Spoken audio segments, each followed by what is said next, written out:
Cheers, everybody. Welcome, welcome. Welcome to another episode of Bourbon and Booze, where we try the wonderful world of booze. It's Thursday, so it's another whiskey day, but make sure you check out our other days, where Monday we do all liquors, vodkas, rum, stuff like that. Tuesday and Thursday always left over for whiskey or whiskey-related items like flavored whiskeys, whiskey liqueurs, stuff like that. Wednesdays are coffees, and then tomorrow is Friday. It's cocktail day, and I'm really excited about cocktails all the time. So we are going to try something amazing today. So if you do like what we do, make sure you hit that like and subscribe. If you don't like what we do, hit the like and subscribe and leave a comment and tell us what we can do better. Just be nice about it. And if you don't like it, hit the like button twice. It'll cancel your first one. No, hit it 3 times just to make sure you don't like it, because we like those likes. I wish I could hit your like button twice. All right, so we are going to go back to Texas, the Texas craft whiskey, and probably the first whiskey that started us on this journey, and that's Andalusian. I think that was the point where I decided that I wanted to start doing review shows. My wife and I went to, you probably have heard this story if you watched all of our Andalusian episodes, but we were driving in the hill country, and suddenly on the highway she did a 360 or 180 on the highway, and I'm like, what's going on? She goes, there's a distillery there, let's go check it out. And she's not a whiskey person at the time, and it was Andalusian out in the middle of nowhere, and we loved it. We had a taste flight there and bought some and brought it home, and that's when I decided, because my collection was starting to slowly grow from, I think we probably had like 8 or 9 bottles of different stuff, maybe at the time. Now we're at 700 or so. But that's where we decided to start this whole gig of doing a review show. And for some reason, I don't know, I chose him to be my partner. Because I was here at the time and you need, come here, I need to do a video, sit down. Now, it's not our first episode, which was Bullet. We chose Bullet for a reason, but the Andalusians, Reverend Oak was one of our first few episodes. And then we had the Stryker, I think, next. And so we're back to Stryker. This is episode 336, and this is a cask strength Stryker. Andalusian is amazing, and they keep coming out with new expressions and new things. They're starting to be one of those annoying distilleries that I can't keep up with. You guys got to stop it, slow down, or speed up, but just send me stuff. And if you're kind of new to the show or whatever, new to whiskey, cask strength is they pull it out of the cask, and that's what it. Because usually there's some definitions of what cask strength can be and can't be, and some legal mumbo jumbo, and there's a lot of debate, but cask strength is usually something pulled out of the barrel and not diluted, but it has to be over 100 proof depending on who you're talking to, but it's pretty much straight from the barrel, and this is a pretty high proof. And we've had some other, most of their stuff's 100 proof. They're white dogs, so to speak. They're pearl and they're white. The pearl is no longer produced. In fact, we were doing an episode on the pearl, and they're like, we don't make that, so they sent us the white. You guys are awesome. And we did a review on that. But this is the Stryker single malt smoked whiskey cask strength. And it's finished in X sherry barrels, so it's gonna have a little sweetness to it. It is $75. $75 for this, so they're kind of pricey, but they are well worth it. I'm gonna say for a cask strength, and 75 is not a bad price. Not a bad price for cask strength craft whiskey. No. Yeah. Because most of the time, it's like $50 for a. Yeah. So or more. 75 is not a bad price. The proof on this is 61.4%, or basically 123 proof. aged for at least 2 years. It's smoked in oak, mesquite, and applewood. If you haven't tried the Stryker, which you can watch our episode on, the Stryker was fabulous. They just probably was one of my favorite. Actually, the rubber and oak is my favorite, but So the Stryker is very smoky. That we consider the Stryker as one of our bases for the Texas brush fire. So it's smoked with oak, 3 different woods. oak. Oak, mesquite, and applewood. Now they do have a peated whiskey. The Reverend Oak is their peated whiskey, and they get peated charcoal from Scotland. And they peat it right down there in Scotland, or in Andalusia, not Scotland. So what barrel is it? An oak barrel? It's an oak barrel, but it's finished in a sherry barrel.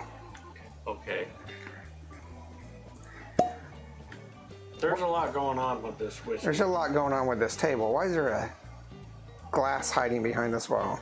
A wee Karen? A wee Karen. Is it for the wee cameraman? A wee Karen for the wee cameraman.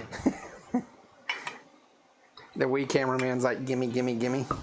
Yeah, he's just watching his TikTok videos. He's not even Yeah. paying attention. So this bottle, or this wee Karen here, might suddenly disappear.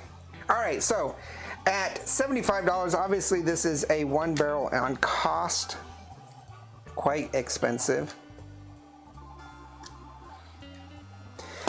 At 61.4% or 123 proof, I'm anticipating that we are going to need to definitely try out a couple drops of water. But let's go ahead and start this review. What? And you said it as the cost is a 1 barrel, quite expensive. And we went into this whole thing doing the average man and stuff, but we've like gone up, and it's like, from what I haven't even smelled it yet. From what you've described this, the price is not bad for this thing. So when we started this, thinking about the average guy, what they can afford, the inexpensive. I think we titled this the inexpensive, the rare, and the OMG, you know? Yeah. So when we started this was this whole endeavor of YouTube. So we're on our 4th year. It was just before the whiskey crunch, when everything skyrocketed in prices. The Japanese whiskey suddenly became like untouchable. Yeah. Craft whiskey went up, and then the pandemic hit, and so there was all sorts of things. Now whiskey's starting to go down, and we'll hopefully be able to find some inexpensive stuff, but really not a lot of inexpensive whiskeys out there anymore, unless you're going the big brands, non-Buffalo Trace big brands. If you're going like Evan Williams or Early Times, or I don't know. Daniels. Not even Jack Daniels, the base Jack Daniels is like 30 some bucks. What? Yeah, in our local area. You can get it in the 20s, but if you want inexpensive, really good liquor, you know, whiskey like Evan Williams 100, Early Times, Ancient Age, Jim Beam, you're gonna have to, I mean, that's what you're stuck with if you want under 20 bucks. Are there stuff out there? Yeah, I think Wild Turkey 80 is probably under 20. 101 I don't think is. 25. Yeah, or something. you got some Jim Beams. You can get store brands like Shieldegg for Scotch under 20, but bourbons, I don't know. I mean, you can get the Costco and Sam's brands, or Target, Kirkland's, the store brands. But anything Buffalo Trace, not going to be worth it. Actually, craft distilleries are probably a little bit more cheaper now. Well, craft distilleries are usually like 45, 50 bucks. Yeah, they're starting to drop. Oh. Okay, so let's go ahead and get this review going. And as I said, at one point, this is going to suddenly disappear. I think we did Are we going to review or are you going to keep talking? We did one earlier this week. It had a lot going on, and this has a lot going on. Yeah. Woo. Guess what? This is high proof.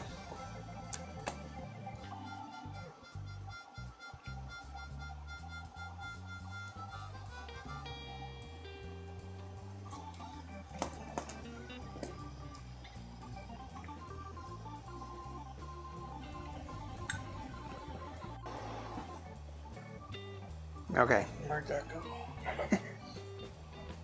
Wow.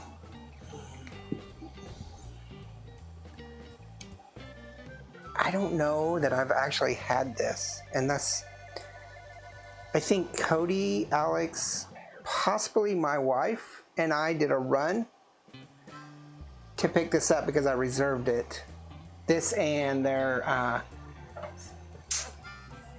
this one, whatever this is that we did a review on, their straight single malt.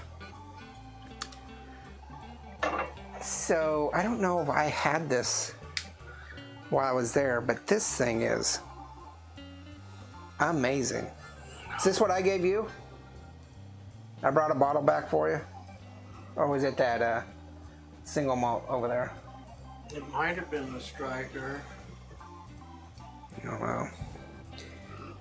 Alex isn't with us today. She's gonna hate this because she's a big Andalusian fan. Okay, so we're back. Lots of discussion, and my glass is missing. What happened to that? I don't know. It's weird. I think there's a ghost. Okay. Wee leprechaun. Wee leprechaun. Okay, so 1 barrel cost $75. Aroma, I'm giving it a 4.5. You're giving it a 4. What you got? It's got like, there's coffee, there's black pepper, there's definitely chocolate.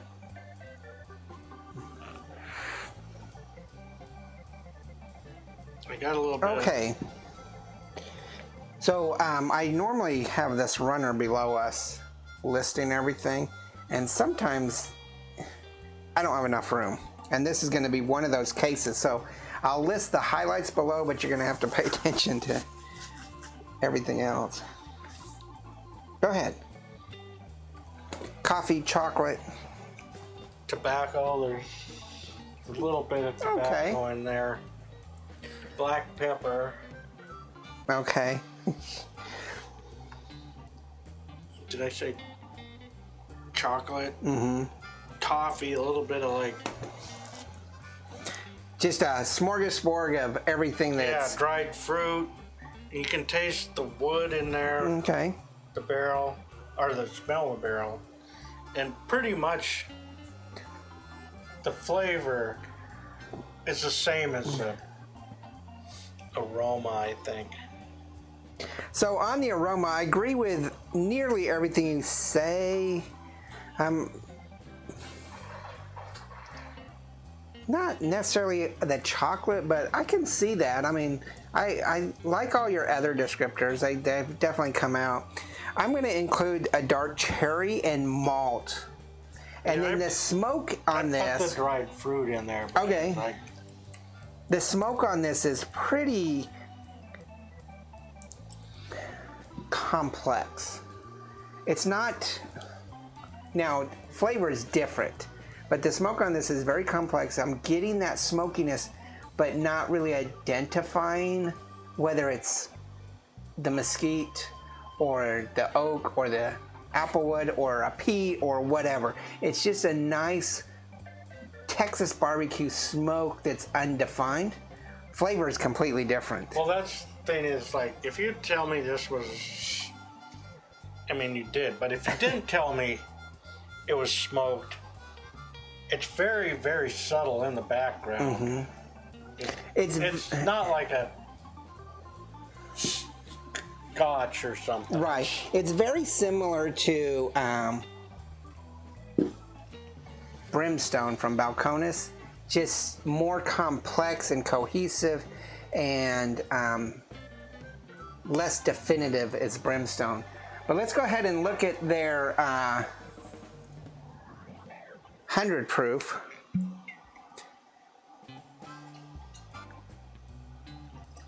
And this is This is Stryker. the peated smoke. No, this is another. Oh. It's just not the cask strength. So less tones to it. Yeah, it's just more concentrated in the cask strength. And the color difference is striking. Oh yeah. This Now, is just, the difference between this one is this is just their smoked single malt, Stryker smoked single malt. This is their cask strength sherry cask finish, right, sherry? Yeah. Pedro Jimenez sherry, in fact. It's a PX. So there's going to be some different overtones, but very nice. That's why I gave it a 4.5. I'd actually could almost give this a 5. I did pick up the malt that you didn't really get, or that you didn't say. So for flavor, we each give it a 4. Again, I could probably boost this up. I'm getting some spice and heat and vanilla, but as far as the smoke goes, I am definitely picking out mesquite on the flavor.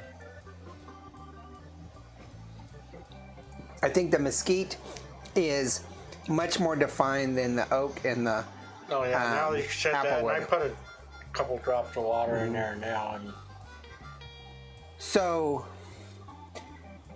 I actually thought that Andalusian was scrub oak and not mesquite.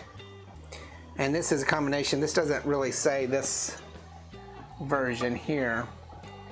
But this is more, the mesquite flavor is very reminiscent of Arizona's Del Bach mesquite smoked whiskey. However, this is much more flavorful to me. I mean, I'd choose this over Del Bach any day. Del Bach is really good, by the way. You should give it a try, but I like this better. So, spicy, heat to it, mesquite and vanilla on the tongue. What else you got for flavor? it's got a little maple syrup, Keep going. and I got a little of the floral, like a little bit of rose, just not. It's very very subtle. Okay. I'm getting the vanilla instead of the maple, but I can see what you're saying. And like I said, the flavor really mimics the aroma a lot. Yes. I think it mimics the aroma quite well, other than the smoky part to it. I think the mesquite is a little bit more pronounced in this. We were commenting, you know, while we were doing the review, and you probably didn't get this on air, but I am definitely feeling it. I mean, this is like 123 proof, strong smoky single malt. I'm like, probably should stop and go eat. Yeah. Bite, I gave it a 3. You gave it a 3.5. It's got some heat and slight lingering that's not necessarily, and it's the smoke that I would choose to have. However, I think this is really good.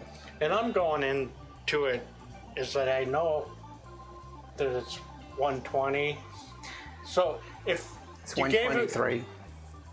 123? Oh, I only put 120. But if you gave it to me and I didn't know the percentage, the bite might be a 3, but because I know the proof, I'm like, Right. You know what you're expecting. yeah. it's So not this bad. comes down to, you and I actually have varying, points for each one, but we come up to the same point value of 12.5. This is a 3, slightly better than a 3 barrel. It's not. The price is dropping it down. This is a 4 barrel. This actually, to me, would be a 4.5, but we don't raise it more than a barrel, so this is a 4 barrel. We've been raising, it just seems like for most of 2020 and into 2021, we didn't give a lot of bonuses. I don't think in 2020 we actually had any 5 barrel ratings. And now we're getting a string of bonuses lately from barrels. And I don't know if it's something to do with how we are changing and evolving in our flavors and our rating system isn't meeting what we want, or if it's just that we've just got a string of really great whiskeys. This is a really great whiskey. Well, I think the bonus barrels is like, we're giving it the bonus barrel because we're trying a lot, I'd say a lot better whiskeys, but they're more expensive. Yeah. And so they deserve a bonus barrel. And we haven't really gotten into anything that I picked up in 2021. We're still dealing with a lot of 2020 pickups. We've started getting into some of our 2021 pickups, such as our Tennessee run. And of course, I did all of the England but one, all of the England runs while I was in England, which you can go back and check those episodes. That was last month. I think we did the Antique 107 just not too long ago, and that's a pickup from this year. But yeah, you're right. I don't know, we haven't really hit a strong group of whiskeys for a while. Now we are. So, I don't know. It's interesting. Tell us what you think about cask strength in general, but specifically Andalusian and craft whiskey. Andalusia is, to me, becoming a powerhouse in the Texas craft whiskey. It was always going to be Balcones for a long time, but Andalusia, or Balcones and Garrison Brothers, but Andalusia definitely has picked up. Iron Root, Acre have definitely stepped up. Treaty Oak, and taken some leads in places that I think Balcones has fallen behind, and definitely Garrison Brothers. Garrison Brothers is really good, but I don't think that they're keeping up really with, I don't know, the innovation or flavor profiles as these other ones. And I know you travel quite a bit, but if you notice this in other states in the liquor stores and... Actually, I have not. And this one here, I think, is distillery exclusive, the cask strength, but all the Texas, I mean, how... I think Andalusian is available outside of the state of Texas in liquor stores. I mean, it's carried by Total Wines, which is a national... United States. Yeah, liquor store available all over the U.S. Not everywhere, but a lot of places.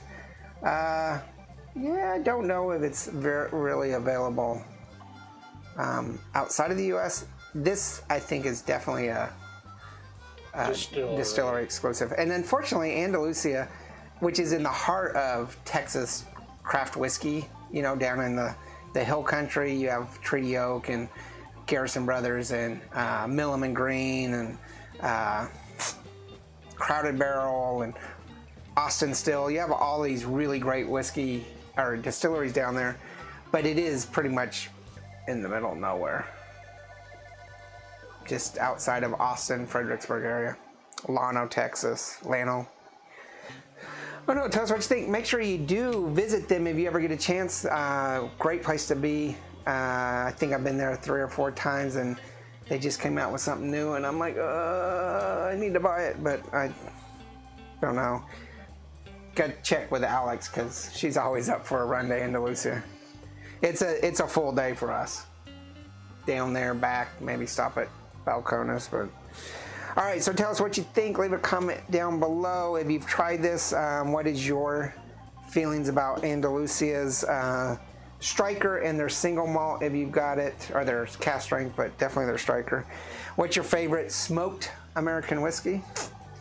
To me, it's always going to be Andalusian or Acre smoked. Acre smoked. Del Baca's pretty good. Smoke Wagon's pretty good. I don't know. There's quite a few different smoked, but yeah, you know, that's a kind of a undefined term because is it peat smoked? Is it mesquite smoked? Is it scrub oak? Is it whatever? So just tell us what you think. Make sure you do hit that like and subscribe. Check out Instagram, Facebook, Twitter, and merchandise, and all our videos Monday through Friday. Tomorrow's cocktails, and as always, Cody and I screw it up big time. It's actually mostly him.